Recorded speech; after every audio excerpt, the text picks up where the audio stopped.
We're going to talk about value now.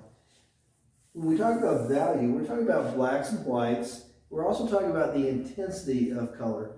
And so the next project that you have with your color wheel is to do a value chart. And you can pick any color that's in your kit, except I suggest that you do not use really light colors like yellow. And I'll explain while we get going.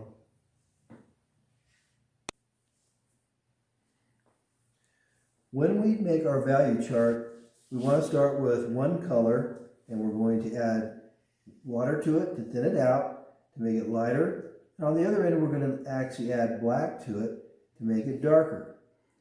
Now, each of you has one tube in your kit that is Chinese white. We do not use Chinese white because these are transparent watercolors. Chinese white is opaque. And so in transparent watercolors, what we want to do is we want to let the paper come through the paints to create the brightness. Once we use a Chinese white, like if I was to mix some of these colors with a Chinese white to make them lighter, they become thick and chalky, and suddenly it's a totally different medium. So don't even think about using your Chinese white. Just use water. Okay, so this one was one of the reds, and they went both directions. It doesn't matter which side you go for the darker, which side you go for the light.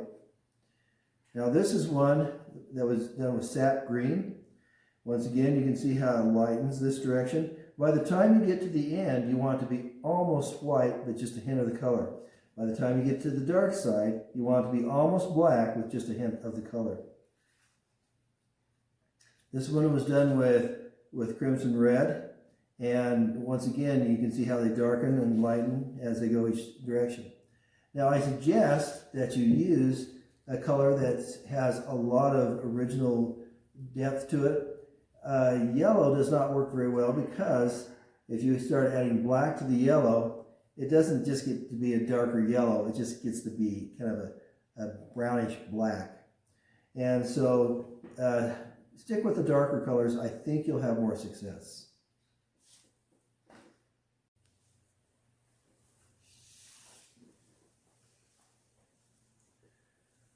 For my value chart this time, I decided to use a phthalo blue. And so you'll notice that on your chart, the center rectangle is a little bit wider. It's 1 inch wide, whereas all of these are 3/4 of an inch. So you put your original color in the center. Now what I'm going to do is I'm going to start adding water to it.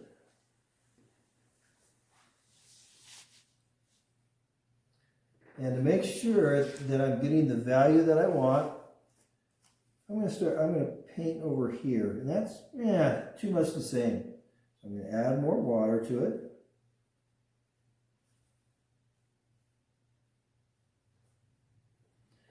Okay, it's getting a little bit better. And so I'm going to come along, and the first thing I'm going to do is put my glasses back on so I can see my lines.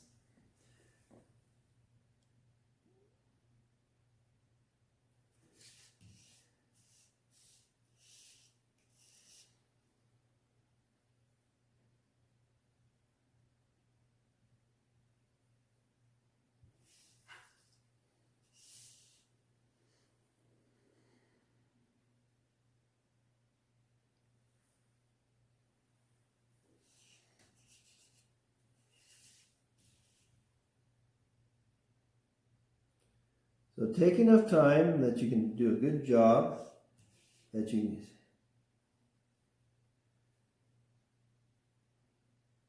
this being a color chart, a value chart, you want to be able to use it as a reference. You're going to be using it as a reference when you start doing your next project. Okay, now I need to add more water to this. By leaving this little halo in between, I can come in here and paint right next to it without having to worry about my colors contaminating each other.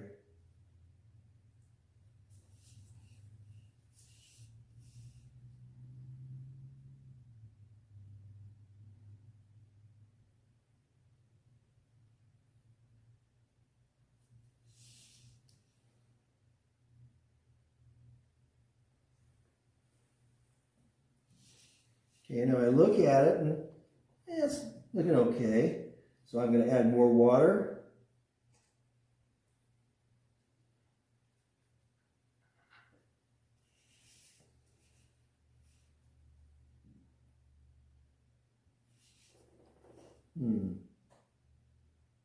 I think I'm going to add even more water to this.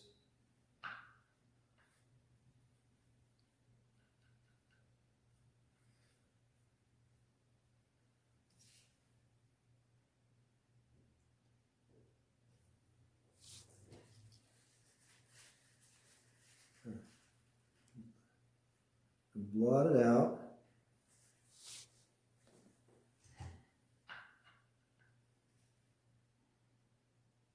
Okay, that's better.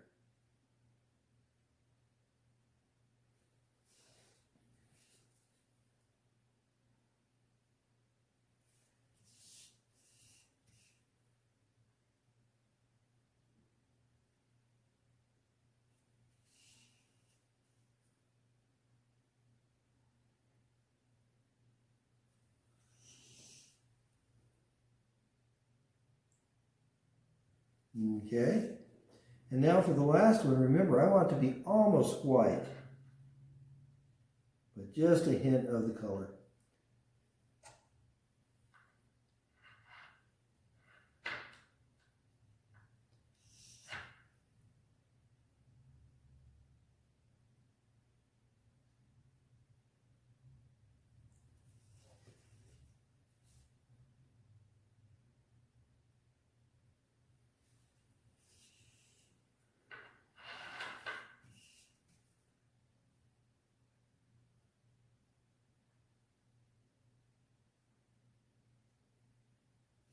There. And I think I was fairly successful in getting it to go from one shade of dark all the way down.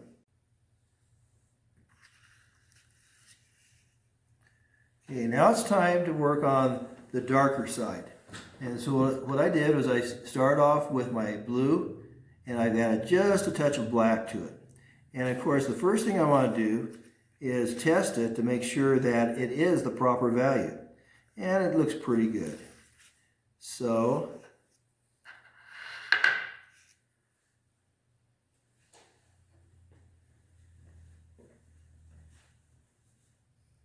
start to work this color in.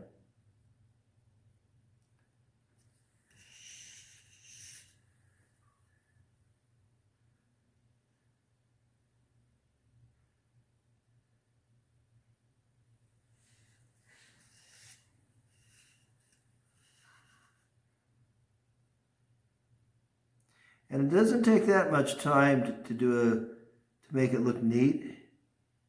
It just takes a little bit of patience.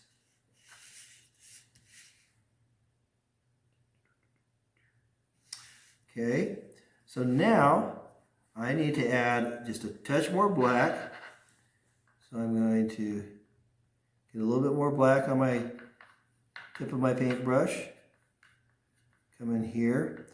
It looks like I also need a little bit more blue. So I'll take my other brush and bring some blue over.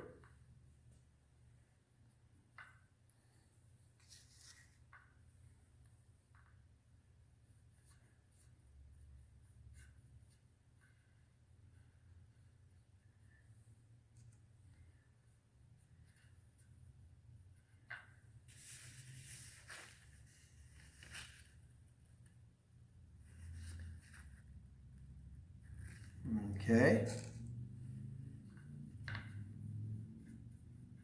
Let's see what I think of it. I think it needs a little bit more black.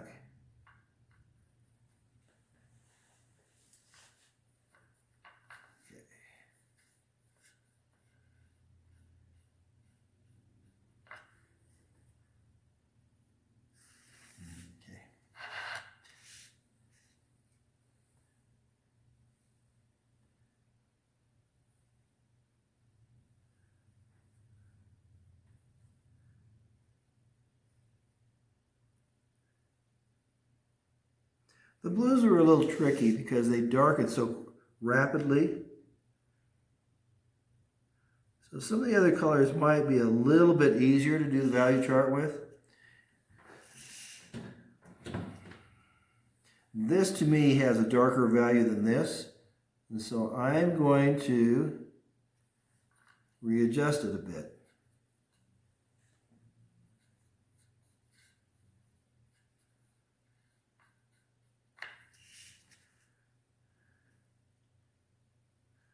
So I've added more black.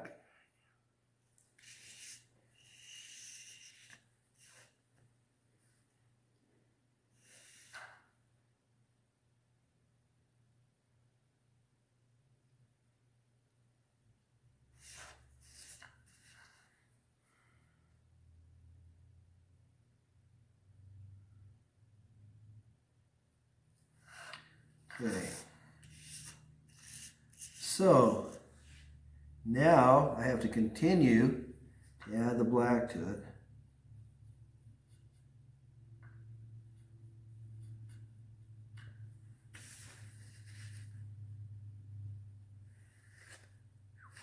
Okay, it's getting dark.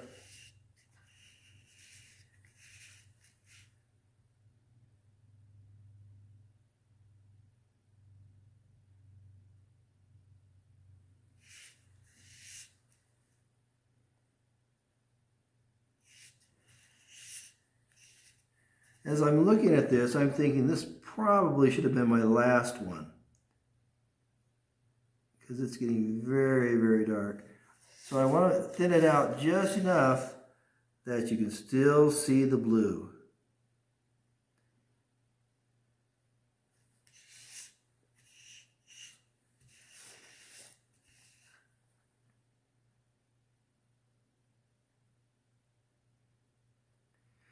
Now, just like when you did your value chart with your pencils, by doing that value chart, it taught you how dark and how light you could go when you were doing your basic shapes and things like that. Well, this is the same thing. This will teach you a little bit of how you can go darker and very light while you're doing your paintings.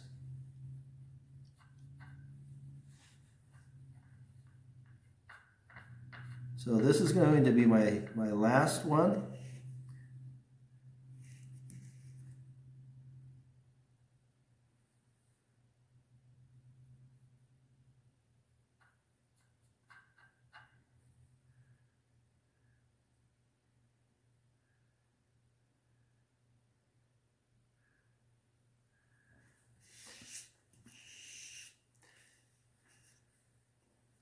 This is why I was saying that it's probably better to go with something other than blue, simply because blue is already a dark value. But if you're careful, you can still make it work.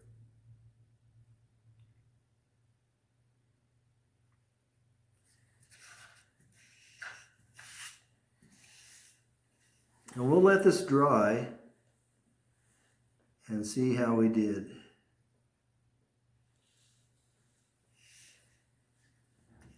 I think this is going to be fairly dark on this side. Dark enough that it should be darker than the one next to it after they dry.